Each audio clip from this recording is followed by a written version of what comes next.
Foi, né? Tá gravando. Bom dia. Hoje é dia 3 de novembro de 2020. Essa é a entrevista concedida por Letícia de Faria Ferreira para Kaiowá Alain e Sara Munarito para o projeto Documentando a Experiência da Covid-19 no Rio Grande do Sul.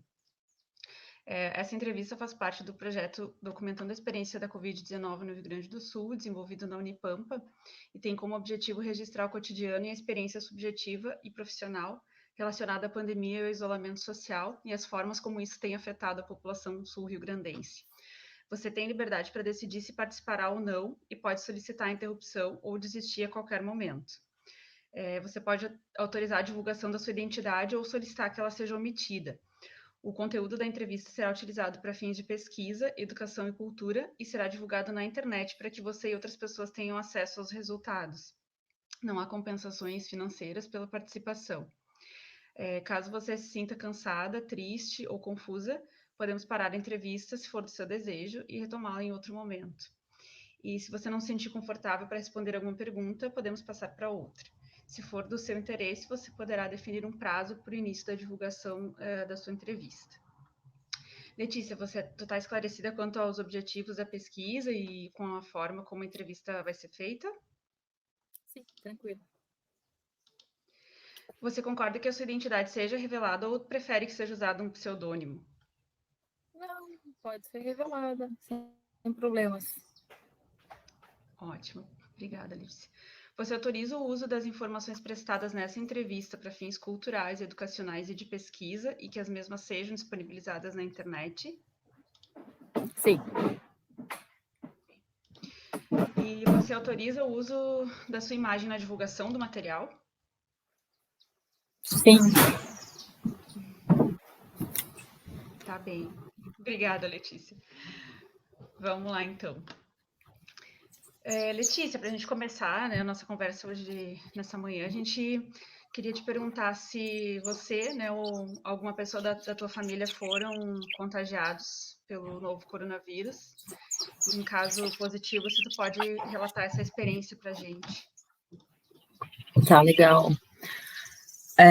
Bom, até então, né, durante esse longo período, né, de presença da pandemia entre nós, pelo menos desde março até agora, outubro, não tinha tido nenhum tipo de relação com contágio, não contágio, mas agora mesmo em outubro, né, com a abertura de algumas escolas de educação infantil em Porto Alegre, um familiar meu e os familiares que residem com ele, no caso meu irmão e demais familiares, foram contagiados, né, pelo coronavírus, tiveram processo de adoecimento pela doença, né, tendo ido trabalhar nessa escola de educação infantil de uma vila, né, na cidade de Porto Alegre.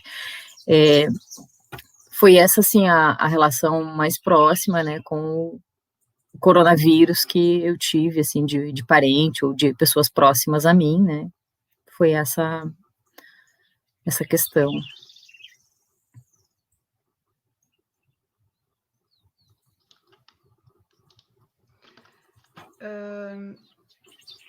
Letícia, por causa do Covid, enfim, né, como tu não teve, mas assim, seus familiares procuraram atendimento do SUS, né, ou de planos de saúde, né, assim, se tu puder relatar um pouco também como é que foi, né, esse atendimento, né, e se tu quiser também ficar à vontade para desenvolver um pouco mais como é que foi o impacto disso na vida familiar de vocês, né, aí fica bem à vontade, assim, para falar aquilo que tu acha que é importante. Sim, não, o SUS foi fundamental, né, toda a internação mesmo em UTI, né, no caso não do meu irmão, mas da minha cunhada, pelo SUS, pelo Sistema Único de Saúde, que foi imprescindível, né, para o atendimento dela, ela não teria nem como ter sobrevivido, porque ela precisou de respiração artificial, então ela passou por processo de internação mesmo, né, precisando de todo um aparelhos, né, hospitalares, vamos dizer assim.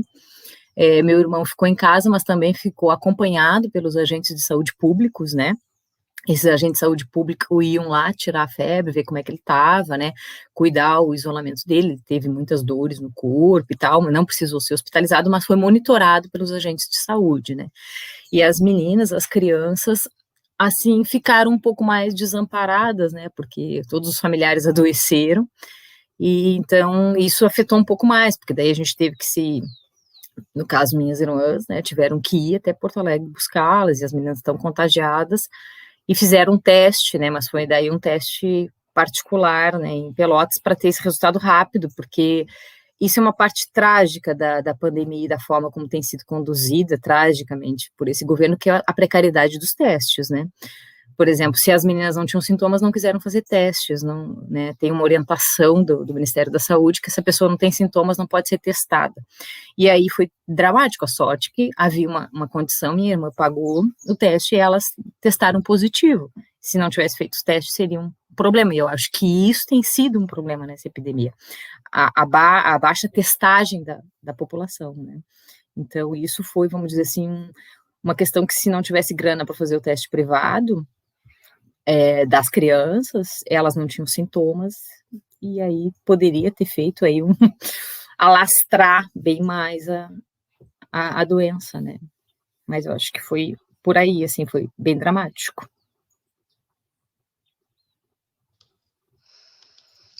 Letícia, o que mudou na tua rotina a partir do início da pandemia? A pergunta é bem ampla, né? Mas o que Aham. mudou assim na tua vida de modo geral, assim, nas tuas rotinas? Então, no primeiro momento, né, eu acho que em março, estávamos todos um pouco impactados com o que seria esse isolamento social, essa retirada do nosso cotidiano costumeiro, né, de trabalho, né, na Unipampa. Estávamos todos sem saber muito bem como proceder, e também tínhamos aquela ideia, né, não sei se vocês lembram, que 28 de março nós retornaríamos, não sei se vocês lembram, nós tivemos um decreto de suspensão das aulas início de março, dia 12 ou 13 de março, mas a gente estava operando com uma ideia de retorno dia 28. Então, eu diria que nos primeiros momentos ficava sempre naquela expectativa, não, nós vamos retornar, né, nós não tínhamos a dimensão da coisa, isso é fato, né. Por mais que eu acho que precise pensar as epidemias como um acontecimento da humanidade, elas sempre aconteceram, né, com a diferença que eu acho que agora a gente teve uma dimensão global gigantesca, mas mesmo a gente estando acompanhando, né, na Europa, tudo que estava acontecendo, chegou aqui, nós estávamos totalmente despreparados, né, nós não sabíamos como proceder. E aí eu acho que no meu cotidiano foi isso, no primeiro momento foi de expectativa, de uma possibilidade de retorno, né, nós ficava sempre com aquela, não, vai retornar em 28 de março, não, nós vamos retornar em abril, não, o segundo semestre vai ser presencial. E aí foi também se acumulando muito trabalho, né, nas plataformas, né, e essa coisa que a gente teve muitos conflitos internos na universidade, né, nos ambientes de trabalho, despreparados e ao mesmo tempo querendo dar conta de uma produtividade que era jogada para o trabalhador, no caso para nós servidores, né. Então eu acho que isso foi impactante no meu cotidiano, por exemplo, a gente não tinha nada previsto e nada, nenhum tipo de preparo, né, para lidar com um trabalho remoto, e ao mesmo tempo nós fomos cobrados muitíssimo, né, desse trabalho remoto, era reuniões para decidir o que fazer e tal, uma obrigatoriedade de tu ter que ter conexão, de tu ter que ter aparelhos, e acho que muito cansativo, para mim foi isso, assim, um cotidiano que saiu de uma expectativa de que vamos ver como que isso vai acontecer, por uma obrigatoriedade de solução dada por ti mesmo, não, tu tem que resolver, tu vai ter que ver as coisas, como é que o curso vai funcionar, tu vai ter que fazer as coisas terem uma operacionalidade um pouco jogada no teu colo, assim, e com custos para ti, né, servidor, porque por enquanto todos os custos têm sido jogados para o servidor, né. Isso para mim é muito impactante, perguntou assim: "O que que mudou?". Mudou uma outra forma de trabalho, que se saiu com uma forma muito abrupta. Eu acho que é isso, muito abrupto, sabe, sem nenhum tipo de respaldo, né, você não teve um respaldo muito claro, acho que foi isso. Certo. E em relação ao isolamento social, Letícia, em que medida que, né, tu e teus familiares conseguiram aderir, enfim, né, o teu círculo mais próximo, como é que vocês se posicionaram em relação ao isolamento? Uhum. Eu acho que, para mim, assim, foi bastante tranquilo por conta de uma condição estrutural, né, ter uma condição estrutural boa para fazer isolamento. Eu tenho uma casa na zona rural, né, e isso permitiu que tivesse assim, conseguisse fazer um isolamento com bastante tranquilidade. Meus pais, né, tu perguntou dos familiares, meus pais residem não muito distante aqui de mim, eles são idosos, portanto, boa parte das vezes que precisou fazer compras, né, e essa coisa que precisava se sair do isolamento, fui eu ou foi minhas irmãs que fizeram. E a cidade é pequena, demorou bastante a ter casos em Erval, eu estou em Erval, né, demorou bastante tempo a ter casos aqui, não chegou a se ter, assim, algo muito alastrado. Agora eu acho, se eu disser para vocês que agora está piorando, eu estou com mais medo de ir na cidade agora, por conta principalmente da loucura, assim, de cansaço do isolamento social e também de uma certa presença muito intensa das pessoas nas ruas por conta da campanha eleitoral para prefeito e vereadores. O último dia que eu fui na cidade, eu fiquei impactada, todo mundo muito próximo, com bandeiras, panfleteando, indo nas casas das pessoas fazer campanha. Acho que isso vai ter um revés muito preocupante, né? Mas foi isso, assim, eu me mantive isolada na zona rural e cuidei, assim, de fazer a compra para meus pais. Minhas irmãs também conseguiram fazer bastante o isolamento social, apesar da minha irmã trabalhar, né, num escritório de contabilidade, ela mantinha o atendimento por agenda, né? Então, para nós não foi muito complicado. Eu vejo aqui no interior, no interiorzão, as pessoas, acho que não é só aqui, né, gente, mas um cansaço do isolamento. As pessoas parece que largaram de mão, né? Então, tenho mais preocupação agora, de outubro, que estava. Não, que parecia que antes a gente estava se cuidando mais. Certo. Letícia, em relação à questão econômica, né? Assim, teve algum impacto na tua vida, enfim, tua e da tua família, né? A pandemia, o isolamento, né? Do ponto de vista econômico? Não, para mim não. Eu mantive assim meu recebimento do meu salário, né? Isso não quer dizer que tu não observe, né? Uma série de pessoas com problemas, mas com relação a mim e a minha família, nós não tivemos nenhum impacto, por enquanto, pelo menos, né? Certo. E isso tem a ver um pouco, acho, né, com isolamento e algumas coisas que tu já falou, né? Mas de que maneira que as relações familiares e de amizade, né, tu sentiu que foram afetadas por esse isolamento social e pela essa conjuntura de pandemia? Pensando um pouquinho na nossa intimidade, assim, né? Mais Uhum, sociabilidade, relações. uhum. É, nem sei como falar. Acho que imensamente, né? Porque a gente tem conversado sobre isso, né?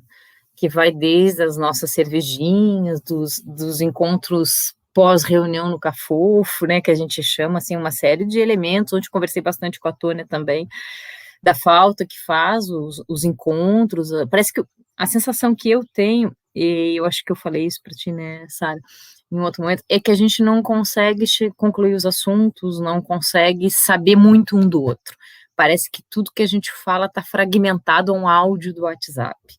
E isso tem algo de. Acho que parece que tu vai ficando um pouco frustrado, porque parece que, além de tu não ver o outro, tu não sabe nunca plenamente o que está acontecendo com ele. Tu sabe um pouco por aqueles áudios que a gente troca, né?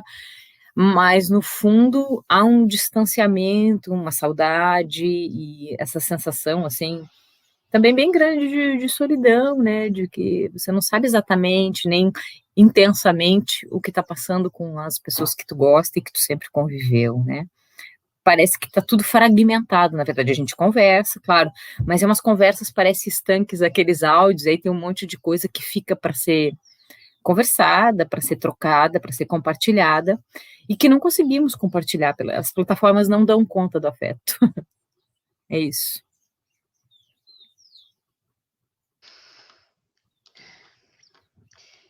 E, bom, assim, eu acho que na linha disso que tu tá falando, Letícia, como que tu percebe, a partir disso, tudo que tu levantou, assim, que eu acho que é uma realidade que todos nós, né, estamos enfrentando, assim, os impactos psicológicos da Uhum, pandemia em ti, né, uhum, pessoalmente, e nas pessoas próximas de ti, assim, né, que é uma questão, acho que tem muita relação com uhum, os uhum. nossos relacionamentos, né? Uhum. É, eu acho que bem complicado, para falar a verdade, assim, eu tive um momento lá, quando começou uma pressão de trabalho muito grande por decidir que a gente teve brigas homéricas dentro da instituição por conta de uma atropelo pelo retorno do semestre, que eu comecei a me sentir, inclusive, muito afetada psicologicamente. Eu achava até que eu estava com um problema cardíaco. Aí depois fui consultar agora, não faz 8 dias. O médico disse: não, acho que tu deve ter passado por um processo de pressão e tensão, estresse, ansiedade muito grande. Na verdade, tu não tá com nenhum problema cardíaco, mas só para ver, assim, o grau de, né, de tensão que foi ali, final de agosto, início de setembro, né, que nós tivemos um estresse muito grande por uma tentativa de volta a uma normalidade artificial no mundo do trabalho, fazendo de conta que condição de acesso e de se manter dentro do ensino remoto estava resolvida para todos e para todas, né? E uma insensibilidade brutal por conta, né, da reitoria da Universidade, né, da Unipampa, e isso foi gerando em mim uma tremenda ansiedade, porque a gente ia, o Caio me acompanhou bastante nos embates que a gente teve, nas reuniões do Conselho do Campus, e em diversas, né, debates que nós tivemos, isso criou bastante ansiedade, assim. Agora eu acho que eu tô me sentindo melhor fazendo as coisas que tem que fazer, mas mesmo assim, né, há uma indefinição que gera ansiedade. Amanhã a gente tem reunião do curso, e até então a gente não tem uma definição se nós vamos ter o segundo semestre remoto ou não. Isso gera em todos nós uma profunda ansiedade, né? Nós não sabemos como será a nossa vida no campo do trabalho, nem nossa vida pessoal. Mas, enfim, né? Eu acho que sim, eu acho que todos estamos assim com uma sensação de ansiedade, eu acho que é isso, assim, de esse imprevisível do que será os nossos dias nos gera, né, uma angústia, uma sensação de apreensão, acho que é isso. Letícia, agora nós vamos entrar num bloco mais de avaliação da atuação das instituições. Na verdade, eu vou te fazer uma questão específica sobre a tua rotina de trabalho, eu sei que tu já abordou alguns elementos, mas para registrar isso bem, né? E depois nós vamos entrar numa avaliação política das ações institucionais, né, tanto município, estado, governo federal, também como a própria universidade. Tá? Então, a primeira questão que eu queria te fazer nesse bloco, por favor, e tu já comentou um pouco, né, mas se pudesse detalhar um pouco mais, a gente agradeceria, porque a gente está querendo medir os impactos de cada um de nós no contexto da Covid em relação à rotina do trabalho. Né? Então, assim, de que maneira a pandemia, o isolamento, acabou influenciando nesta tua rotina de trabalho, sabendo que o trabalho docente, ele prevê uma carga de leitura, por exemplo, né, bastante grande, né, e a gente sabe que, atravessado pela conjuntura da pandemia, isso se modificou. Então, se tu pudesse falar um pouco mais sobre isso, né, porque tu acumula diversas tarefas, né, eu estou falando isso para registrar no áudio, mas, né, como coordenadora de curso, né, como direção de sindicato, então, como a pandemia e o isolamento social impactaram a tua rotina de trabalho e o teu ritmo de leitura, né, que é uma carga fundamental do nosso trabalho. Né? Eu acho que dá para pensar várias frentes com relação a isso, né? Porque tem coisas, por exemplo, assim, a exaustão que é, né? Eu acho que o fato de tu ficar na frente dessas plataformas durante muitas horas, muitas vezes esperando que todo mundo consiga se conectar, né, tem sido muito exaustivo. A sensação de que tu também tem uma solidão muito grande frente a essas plataformas também, de que tu tá falando sozinho em sala de aula, por exemplo, que os alunos não conseguem se conectar, eu tenho uma sensação muito angustiante, assim, várias vezes, né, tu tem a percepção que tu tá falando sozinho e tal. Mas eu acho que na minha rotina de trabalho foi um aumento imenso de trabalho. Primeiro porque a universidade estava muitíssimo despreparada, né, e ficou, por exemplo, para nós coordenadores, jogando um monte de coisa no nosso colo. Eu vou dar só um exemplo, aquela discussão sobre os encargos docentes, se poderíamos ministrar 4 horas aulas equivalentes hoje, que não poderia, o trabalho se modificaria, isso exigiria de nós uma série de preparações e de atributos que até então não dominávamos, né? Nós passamos em muitas reuniões, inclusive reuniões agendadas da manhã para tarde, E isso foi, assim, uma criação de tarefas inúmeras, de leituras de portarias que não saíam, de buscas por tentativa de apoio jurídico. Eu tive, por exemplo, inúmeras reuniões com os advogados do sindicato, uma tentativa, inclusive, de ter, né, instrumento jurídico para saber se a gente poderia ter ou não ter esses encargos de 4 horas, de 8 horas, uma série de reuniões para pensar o ensino remoto muito apressadas e que fizeram uma mudança de rotina que me tornou uma pessoa virada em reunião para discutir como que seria, se poderia fazer, qual as formas de ofertas que poderiam ser feitas, enfim.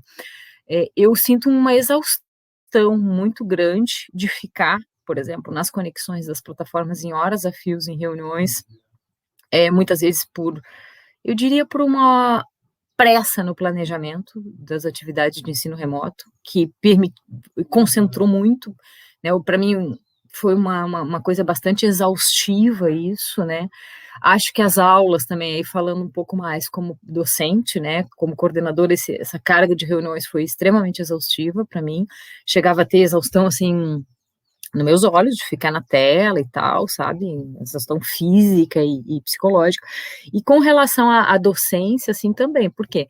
Primeiro, eu nunca dei aula remota, é a primeira vez que eu ministro disciplinas nesse formato, né, então eu tive que aprender a usar o Moodle, porque é uma plataforma pública, né, eu acho importante que os docentes usem essa plataforma, porque outra plataforma, ela tem um custo maior para os alunos, então eu tive que fazer cursos para aprender a usar o Moodle, eu tive que conversar com colegas que sabiam usar mais o Moodle, então assim, eu tive que aprender a dar aula de uma outra modalidade, isso exigiu de mim uma rotina dupla, preparar a aula, ler para a aula, e afora isso, o tempo de aprender a dar essa aula nessa modalidade.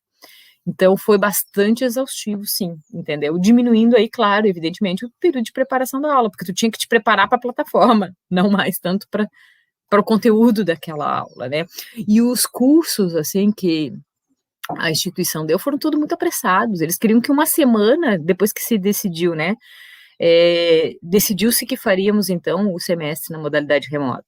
Nós tivemos uma semana, praticamente, para se preparar, que é uma coisa absurda, gente, nenhuma universidade fez isso, né, entendeu? Então, acho que sim, acho que foi bastante exaustivo, principalmente pelo atropelo, por uma pressão absurda que foi de se ministrar uma carga horária igual, né, nós estamos igual, tendo que fazer uma carga horária, a mesma carga horária, 8 horas a aula, como se estivéssemos dentro de uma normalidade, e não estamos numa normalidade, né. Maravilha. Eu vou te fazer agora, são 3 questões, né? Eu vou começar em âmbito mais geral, institucional, governo federal, estadual e municipal, depois eu vou vir para a universidade, para o Unipampa, e depois a gente vem para o campus, tá? Que a gente tem interesse de saber como tu avalia a atuação dessas instituições. É importante dizer que já passamos de mais de 160 mil mortes no Brasil, né, relacionados à Covid. Arroio Grande teve um óbito registrado, mas são 146 casos confirmados, isso tudo dados oficiais, né, fora sob notificação. Erval, né, interessante que teve 92 casos confirmados, 2 óbitos até então. Jaguarão, são 223 casos confirmados, né? E a gente sabe que, enfim, né, como você mesmo abordou, né, Letícia, o governo federal tem atuado de forma muito, como é que eu posso dizer, de forma muito negligente, né, e inclusive diminuindo o número de testes encaminhados para os estados, né, e municípios, né, então a gente está vivendo um momento muito dramático. Então, é uma pergunta geral, assim, fica à vontade, aonde tu quiser abordar mais, mas a gente quer uma avaliação tua em relação à atuação dos governos federal, estadual e municipal. Se você puder fazer a avaliação desses 3, a gente agradece, né? E aí, municipal, a gente tem feito a avaliação específica de Jaguarão, mas eu acho que no teu caso fica à vontade com Erval, né? Que é a realidade que você está vivendo neste momento de quarentena, de isolamento. Com relação ao governo federal, pode dizer palavrão? Brincadeira. Tem que dizer, né, gente? É uma M, é o caos, é a não ação, é a negativa da doença, né? Sabendo que aqueles que têm condições privadas poderão cuidar da sua doença, né? A nossa sorte é que antes desse translocado estar no governo, o SUS tinha uma estrutura que se mantém e que pôde, né, porque se nós tivéssemos há mais tempo de governo Bolsonaro, a destruição do SUS, como aquele próprio Mandetta, que no início tinha um discurso, viva SUS, mentira, né, ele já tinha um projeto de destruição do SUS.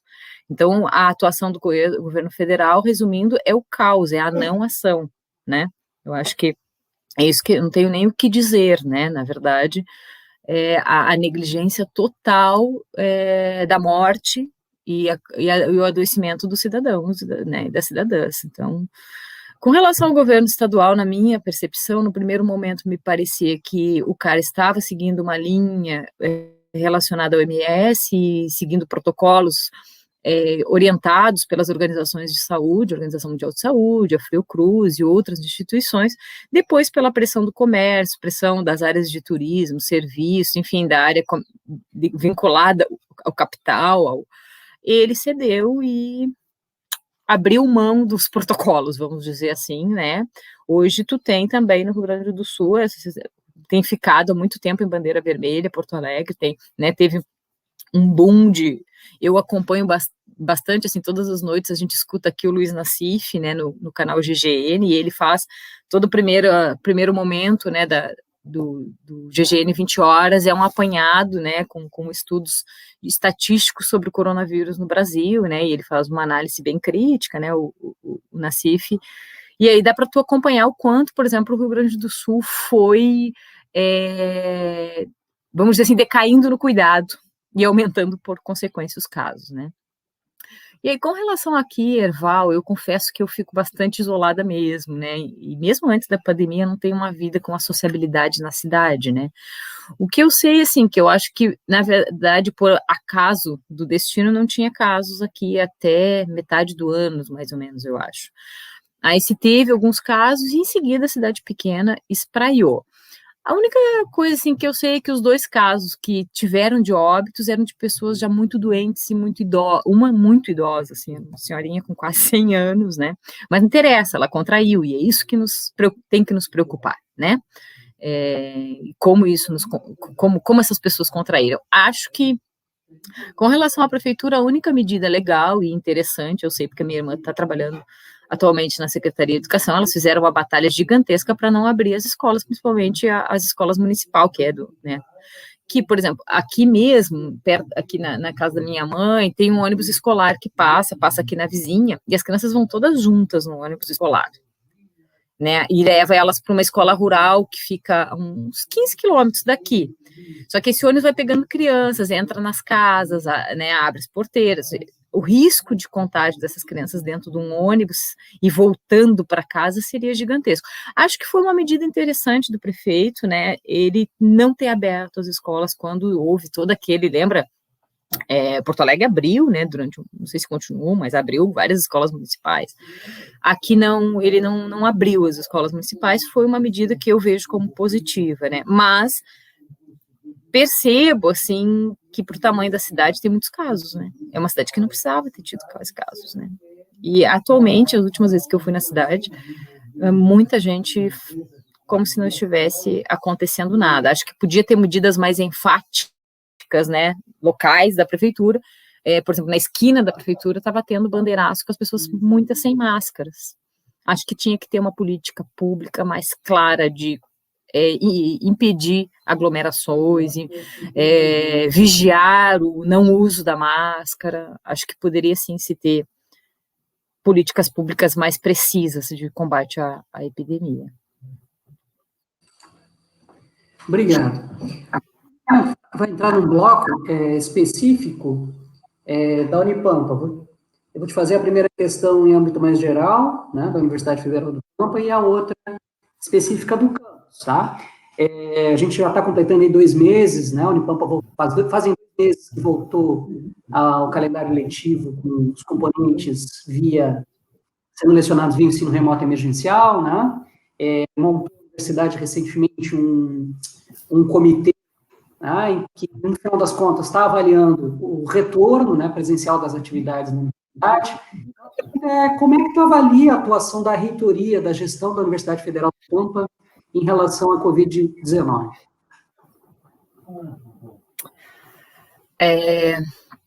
Acho que, no primeiro momento, a universidade foi bem prudente, né, mesmo antes de...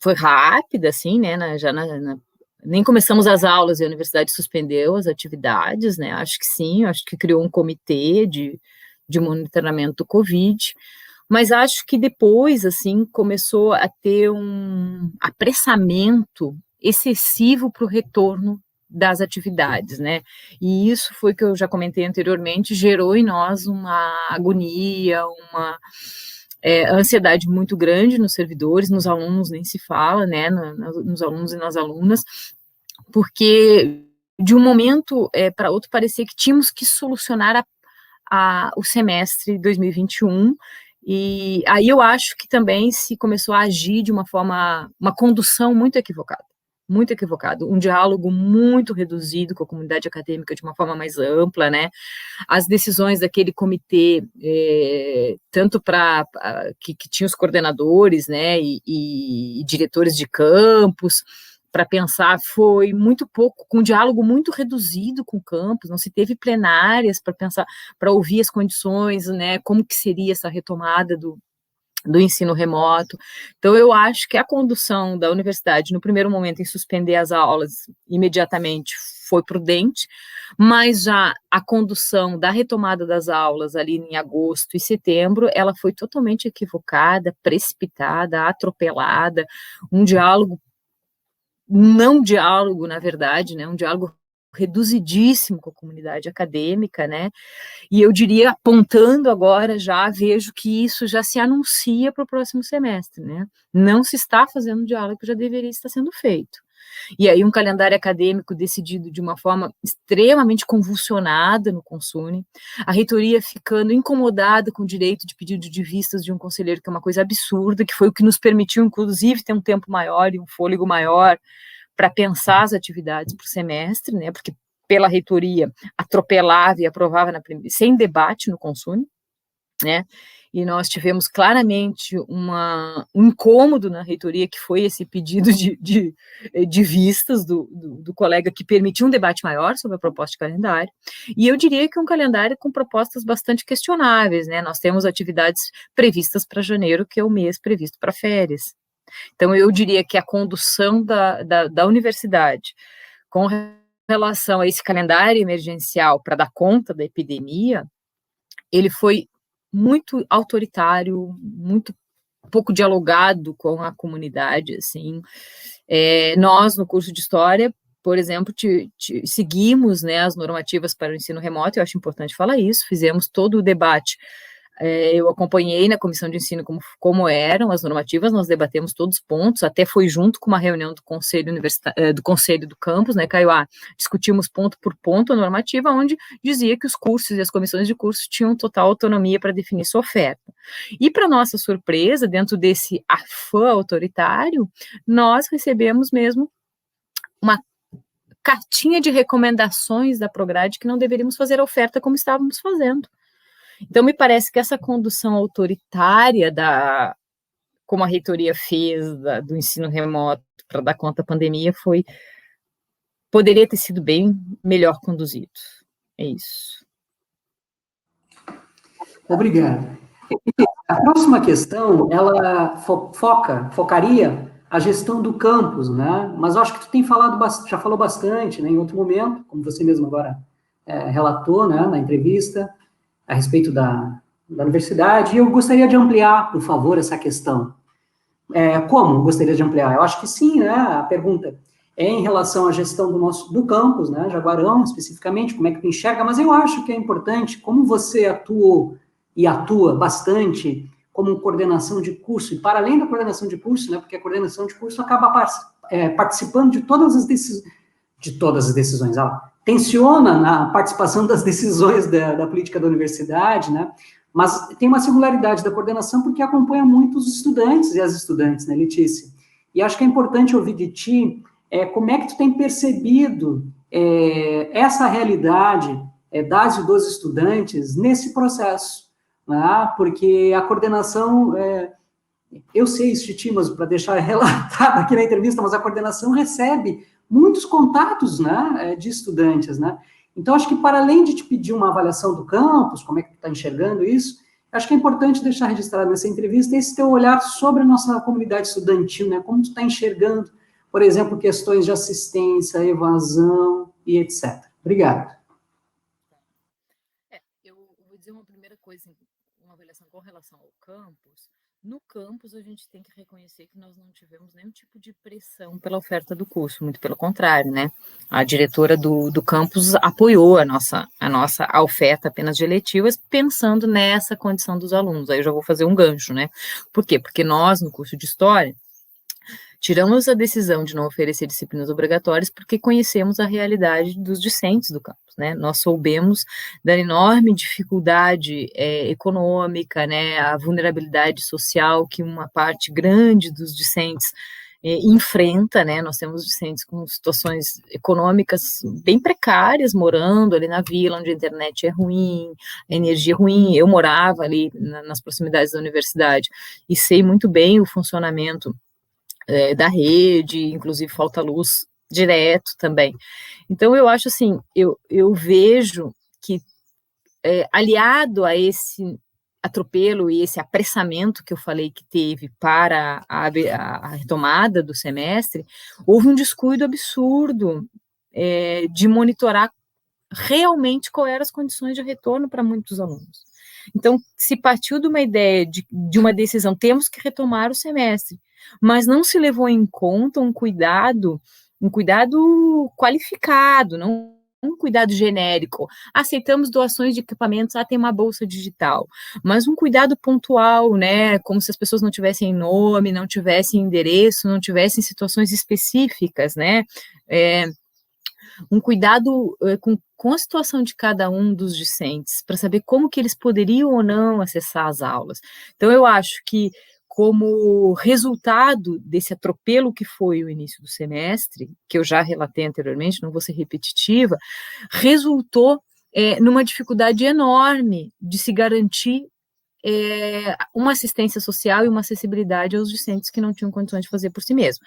E aí eu já vou fazer uma crítica minha, né, que é uma crítica também do sindicato, e eu acho que todos aqueles preocupados com direitos dos servidores, e aí eu também penso nos discentes, eu não acho que nós temos que ter mesmo garantias de viabilizar o ensino remoto, né? Eu acho que teria que ter uma garantia do Estado para viabilizar o ensino remoto, entendeu?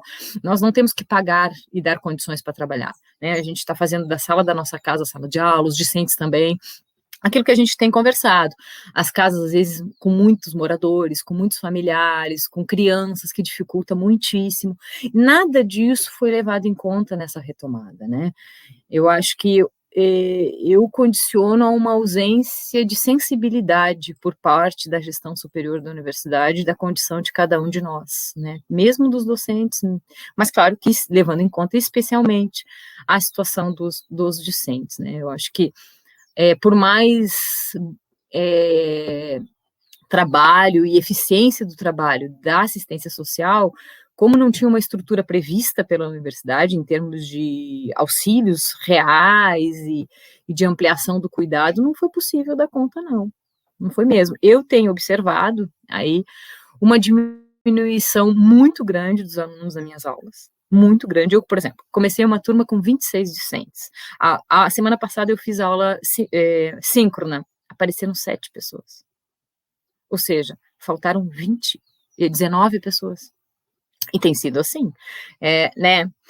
Tem sido uma diminuição. Eu tenho, como coordenadora, recebido um número que eu nunca recebi até então, e acompanho os trancamentos de outros anos dos outros coordenadores. Nós nunca tivemos o pedido de trancamento como estamos tendo. E aí eu vou dizer para vocês, eu acho que isso é importante ficar registrado. 98% da justificativa para solicitar o trancamento não consigo manter a conexão para assistir às aulas, não consigo ter acesso que me permita ficar assistindo às aulas, ou não consigo me adaptar com as plataformas e, portanto, não consigo aprender através delas. Essa é 90%, eu acho que uma justificativa foi só mais genérica, que não especificou que era por conta do ensino remoto que a pessoa estava trancando. Então, eu acho que sim, um dos resultados tem sido um trancamento muito grande e uma política muito insensível com as particularidades perdão pela rima, particularidades das dificuldades com o ensino remoto, o acesso e tal.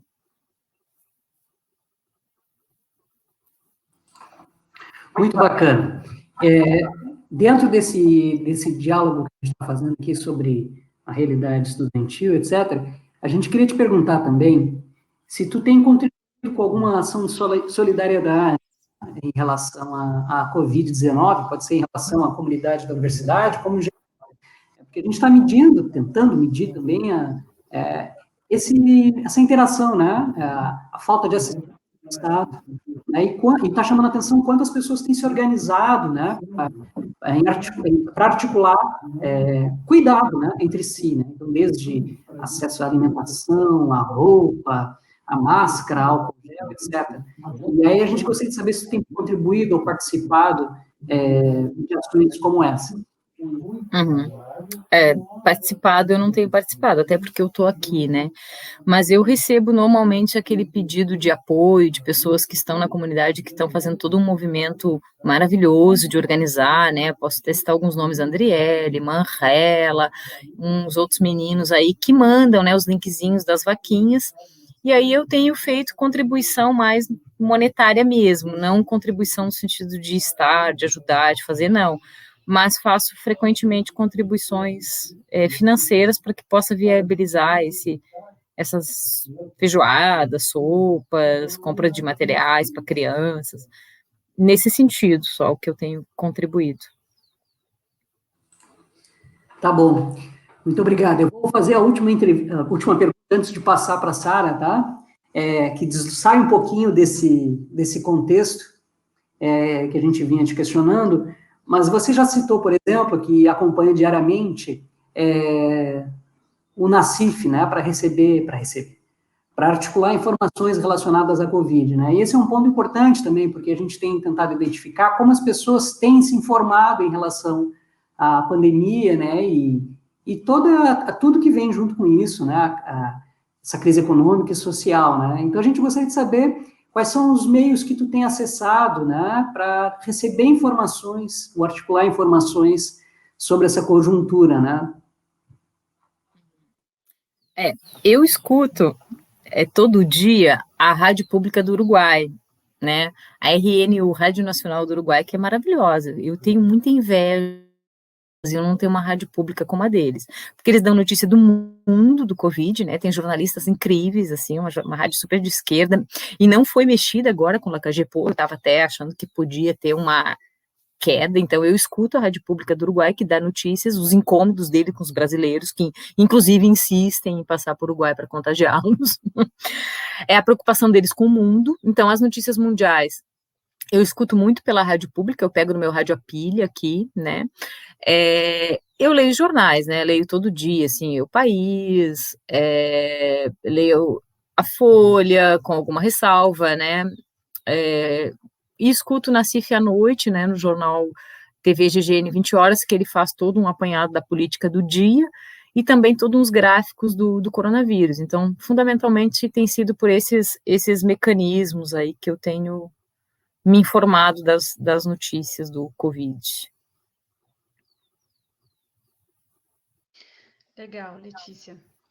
A gente mais ou menos estrutura, assim, né, essa nossa conversa em três partes, né? Então, a gente começa conversando um pouquinho sobre questões mais pessoais, assim, né, da experiência mais da intimidade, né? Entra num bloco que tem essas questões mais de trabalho, mais de análise institucional, né? E essas últimas questões, assim, elas já têm um sentido, assim, que já vão caminhando para um fechamento, né, desse nosso papo, né? E elas já são um pouco mais livres, né? Então, a gente queria te perguntar se tem alguma coisa a mais que tu gostaria de relatar, de forma, assim, bem aberta, bem livre, né? Que tu acha importante ser dito. A primeira, que eu tô com saudade de vocês. A segunda é que eu tenho pensado, assim, do ponto de vista da epidemia, do ponto de vista de política ambiental, sabe? Acho que isso é uma coisa que não dá para pensar a epidemia sem pensar na questão ambiental, nas políticas ambientais, e aí a gente já pode fazer várias conexões com o desmanche da política ambiental no Brasil, né? Porque a epidemia, inegavelmente, ela foi e é muito derivada, né, alastramento da presença humana por espaços que antes eram resguardados aos animais, essa proximidade cada vez mais do humano em todos os espaços do planeta. Então, eu acho que é isso, afora essa preocupação, assim, que eu tenho com a questão ambiental, que para mim a epidemia é uma das primeiras manifestações que o ambiente, primeiro não, né, mas uma manifestação em nível global e que nos afeta da forma intensa como afetou a humanidade, tem a ver com a nossa ação sobre o planeta, a nossa destruição ambiental. Claro que agora, diferente das outras epidemias que principalmente a gente que é historiador tem em conta, né, a peste negra, o tifo foi também, né, a gripe espanhola, uma série de epidemias que se teve, nós não tínhamos também uma sociedade organizada de uma forma tão global pelo capitalismo, né, que fez com que a obrigatoriedade das pessoas viajarem por trabalho, a epidemia se alastrasse pelo mundo, né, e eu diria então que são duas coisas aí que eu vejo na epidemia. A primeira, né, a nossa destruição dos espaços dos animais pela presença humana, ou seja, a destruição da natureza para o domínio humano, e a segunda, um capitalismo insano que não permite sequer as pessoas se resguardarem, porque, inegavelmente, gente, nós só tivemos o alastramento da epidemia porque as pessoas não puderam ficar de resguardo, elas precisam sair para trabalhar. E nós vemos isso todo dia. Então, eu também acho que a epidemia, ela tem cor, ela tem classe, quem tem que sair para trabalhar e que se contagiou, né? A gente sabe quem foi, sabe quem também tem que ficar cuidando dos doentes, que são as mulheres. Então, eu acho que não dá para pensar, né, para encerrar minha fala, que essa epidemia, ela não tem uma questão política muito intensa, ela não é só um caso de saúde, é uma questão política, né? É uma questão de política ambiental, de política econômica, social, de gênero, né?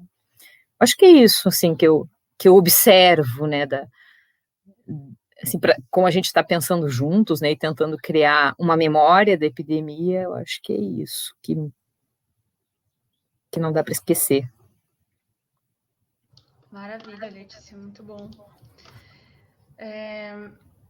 Tu gostaria de nos enviar algum registro que tu tenha feito sobre o teu cotidiano na pandemia? Foto, texto, vídeo, né? A gente tem pedido para o pessoal, assim, né? Se tu quiser compartilhar algo além dessa gravação, né? Que possa ficar também guardado junto, que possa ajudar a construir essa memória, né?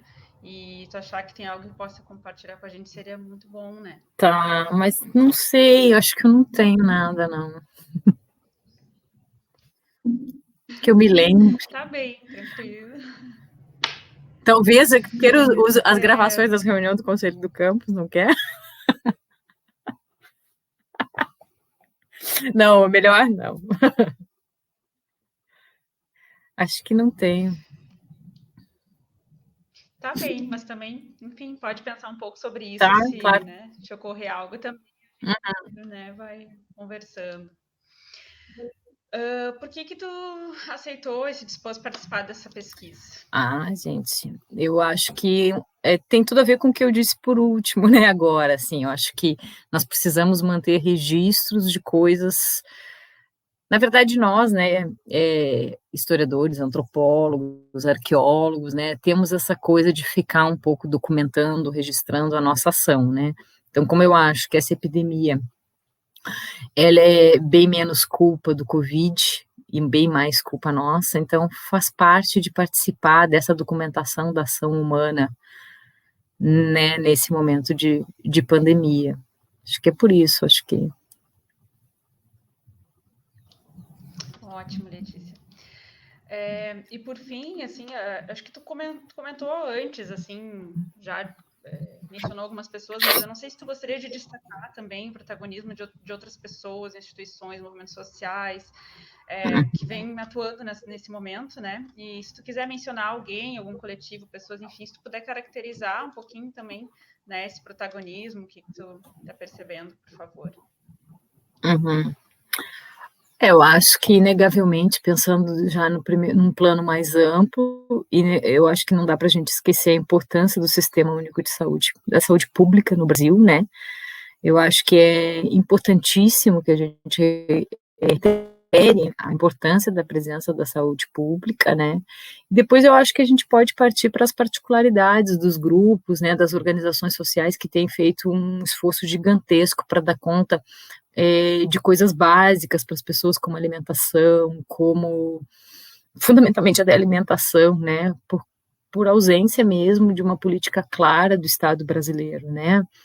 A gente teve esse auxílio emergencial, mas a gente sabe que ele não é suficiente, né, e muito pouco, e aí eu vejo como a organização mesmo ali, se for pensar em Jaguarão, né, a organização de discentes nossos, que se organizaram várias sopas, várias, né, distribuições de alimentos, acho que isso tem uma importância muito grande, né, são as organizações coletivas, né, porque muitas não têm nem nome, mas as organizações coletivas que buscaram, assim,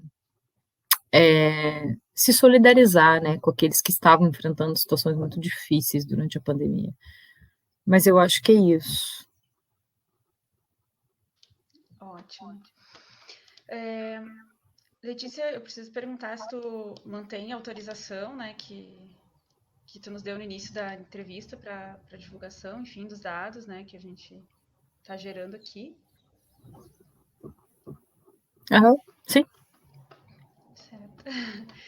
E acho que é isso, assim, a gente aí te agradecemos muito por estar aqui nessa manhã conversando com a gente, assim, é muito importante nesse momento, né, como tu mesmo colocou, assim, acho que é um momento que a gente está entendendo, acho, coletivamente, e que a gente precisa registrar, né, então para nós foi muito importante te ouvir, né, e é isso, se tu não quiser, né, se tu tiver alguma questão para colocar mais, fique à vontade, né, do contrário, né, seriam essas as questões que a gente tem e a gente vai encerrando, né, esse momento de entrevista.